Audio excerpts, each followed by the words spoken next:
1775, the American Revolutionary War began as the American colonies sought to detach from England and its oppressive monarchy. Though many reasons are cited for the revolution, one in particular sticks out as the prime cause: that King George III of England outlawed the interest-free, independent currency the colonies were producing and using for themselves, in turn forcing them to borrow money from the Central Bank of England at interest, immediately putting the colonies into debt.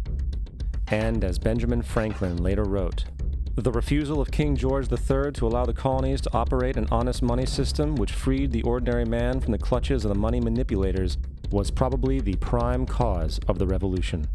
In 1783, America won its independence from England. However, its battle against the central bank concept and the corrupt, greed-filled men associated with it had just begun. So what is a central bank? A central bank is an institution that produces the currency of an entire nation. Based on historical precedent, two specific powers are inherent in central banking practice: the control of interest rates and the control of the money supply, or inflation. The central bank does not simply supply a government's economy with money, it loans it to them at interest. Then, through the use of increasing and decreasing the supply of money, the central bank regulates the value of the currency being issued. It is critical to understand that the entire structure of this system can only produce one thing in the long run: debt.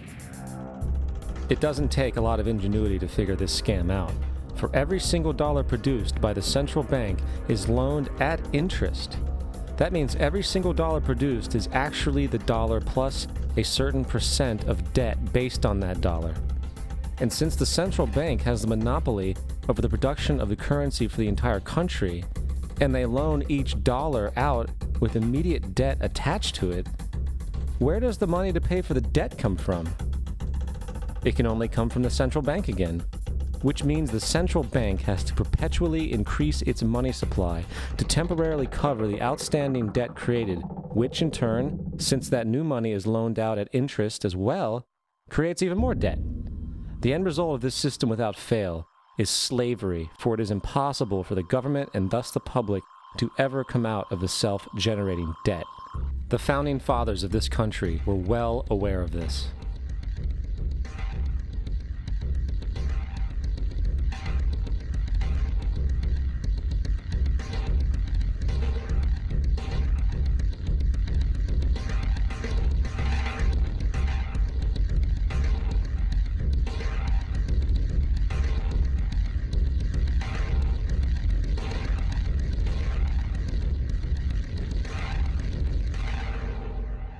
By the early 20th century, the U.S. had already implemented and removed a few central banking systems, which were swindled into place by ruthless banking interests. At this time, the dominant families in the banking and business world were the Rockefellers, the Morgans, the Warburgs, the Rothschilds. And in the early 1900s, they sought to push once again legislation to create another central bank. However, they knew the government and public were very weary of such an institution, so they needed to create an incident to affect public opinion. So, J.P. Morgan, publicly considered a financial luminary at the time, exploited his mass influence by publishing rumors that a prominent bank in New York was insolvent or bankrupt. Morgan knew this would cause mass hysteria, which would affect other banks as well. And it did. The public, in fear of losing their deposits, immediately began mass withdrawals. Consequently, the banks were forced to call in their loans, causing the recipients to sell their property, and thus a spiral of bankruptcies, repossessions, and turmoil emerged. Putting the pieces together a few years later, Frederick Allen of Life magazine wrote, "The Morgan interests took advantage to precipitate the panic, guiding it shrewdly as it progressed." Unaware of the fraud, the Panic of 1907 led to a congressional investigation headed by Senator Nelson Aldrich, who had intimate ties to the banking cartels and later became part of the Rockefeller family through marriage. The commission, led by Aldrich, recommended a central bank should be implemented so a panic like 1907 could never happen again. This was the spark the international bankers needed to initiate their plan. In 1910, a secret meeting was held at a J.P. Morgan estate on Jekyll Island off the coast of Georgia. It was there that the central banking bill called the Federal Reserve Act was written. This legislation was written by bankers, not lawmakers.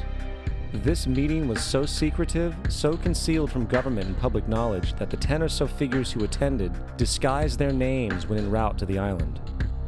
After this bill was constructed, it was then handed over to their political frontman, Senator Nelson Aldrich, to push through Congress. And in 1913, with heavy political sponsorship by the bankers, Woodrow Wilson became president, having already agreed to sign the Federal Reserve Act in exchange for campaign support. And 2 days before Christmas, when most of Congress was at home with their families, the Federal Reserve Act was voted in, and Wilson in turn made it law. Years later, Woodrow Wilson wrote, in regret,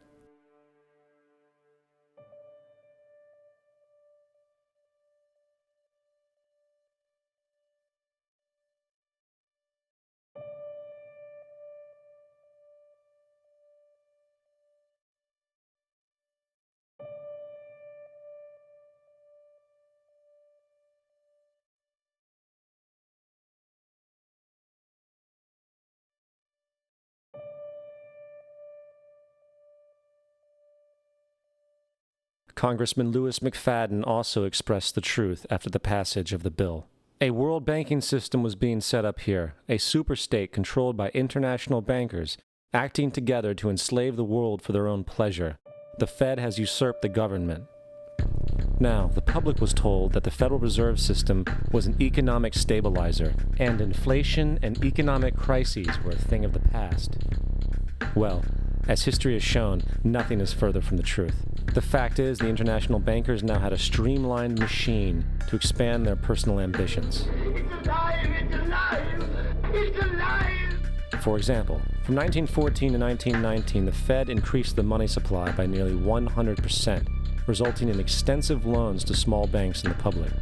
Then, in 1920, the Fed called in mass percentages of the outstanding money supply, thus resulting in the supporting banks having to call in huge numbers of loans, and just like 1907, bank runs, bankruptcy, and collapse occurred. Over 5,400 competitive banks outside of the Federal Reserve System collapsed, further consolidating the monopoly of a small group of international bankers. Privy to this crime, Congressman Lindbergh stepped up and said in 1921, "Under the Federal Reserve Act, panics are scientifically created. The present panic is the first scientifically created one, worked out as we figure a mathematical equation." However, the panic of 1920 was just a warm-up. From 1921 to 1929, the Fed again increased the money supply, resulting once again in extensive loans to the public and banks. There was also a fairly new type of loan called a margin loan in the stock market. Very simply, the margin loan allowed an investor to put down only 10% of a stock's price, with the other 90% being loaned through the broker. In other words, a person could own $1,000 worth of stock with only $100 down. This method was very popular in the roaring 1920s, as everyone seemed to be making money in the market. However, there was a catch to this loan. It could be called in at any time and had to be paid within 24 hours. This is termed a margin call, and the typical result of a margin call is the selling of the stock purchased with the loan. So, a few months before October in 1929, J.D. Rockefeller, Bernard Baruch, and other insiders quietly exited the market, and on October 24, 1929, the New York financiers who furnished the margin loans started calling them in masse. This sparked an instantaneous, massive sell-off in the market, for everyone had to cover the margin loans. It then triggered mass bank runs for the same reason, in turn collapsing over 16,000 banks, enabling the conspiring international bankers to not only buy up rival banks at a discount, but to also buy up whole corporations at pennies on the dollar. It was the greatest robbery in American history. But that didn't stop there. Rather than expanding the money supply in order to recover from this economic collapse, the Fed actually contracted it, fueling one of the largest depressions in history. Once again outraged, Congressman Lewis McFadden, a longtime opponent of the banking cartels, began bringing impeachment proceedings against the Federal Reserve Board, saying of the crash and depression, "It was a carefully contrived occurrence. International bankers sought to bring about a condition of despair so that they might emerge the rulers of us all." Not surprisingly, and after 2 previous assassination attempts, McFadden was poisoned at a banquet before he could push for the impeachment. Now, having reduced the society to squalor, the Federal Reserve bankers decided that the gold standard should be removed. In order to do this, they needed to acquire the remaining gold in the system. So, under the pretense of helping to end the Depression, came the 1933 gold seizure. Under the threat of imprisonment for 10 years, everyone in America was required to turn in all gold bullion to the Treasury, essentially robbing the public of what little wealth they had left. And at the end of 1933, the gold standard was abolished. If you look at a dollar bill from before 1933, it says it is redeemable in gold. You look at a dollar bill today, it says it is legal tender, which means it is backed by absolutely nothing. It is worthless paper. The only thing that gives our money value is how much of it is in circulation. Therefore, the power to regulate the money supply is also the power to regulate its value, which is also the power to bring entire economies and societies to its knees.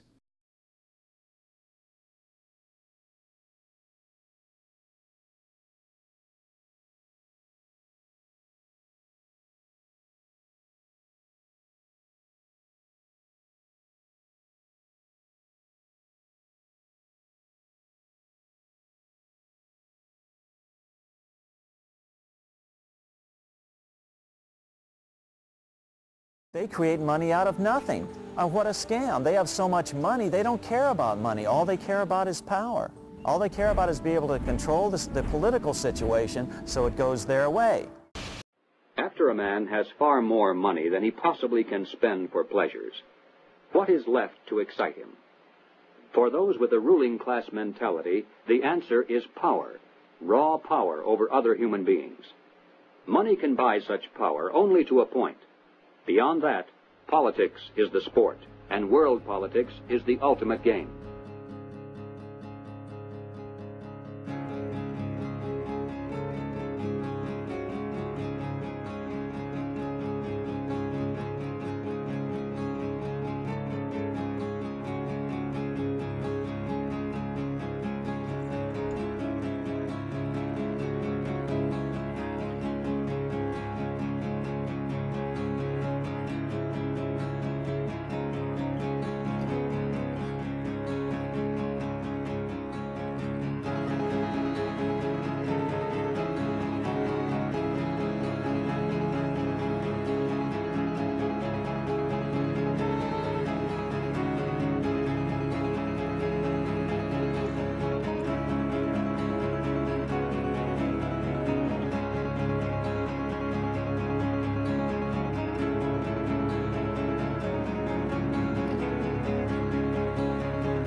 On the outskirts of the national capital today, black limousines with darkened windows converged on a hotel where private security guards imposed ironclad control. The limos carried royalty, political power brokers, and industrial titans to a secret meeting that will last all weekend. It's known as the Bilderberg Group. Could their objective be world domination? If you haven't heard of the Bilderbergers, it's for one reason only. They haven't wanted you to. At their annual closed-door meetings, no outsiders are allowed even close to the building. Here are gathered the most powerful individuals of the Western world, united regularly at club meetings. Yet nothing is reported by the New York Times, the Washington Post, or the LA Times. What really fascinates me is the complete blackout in the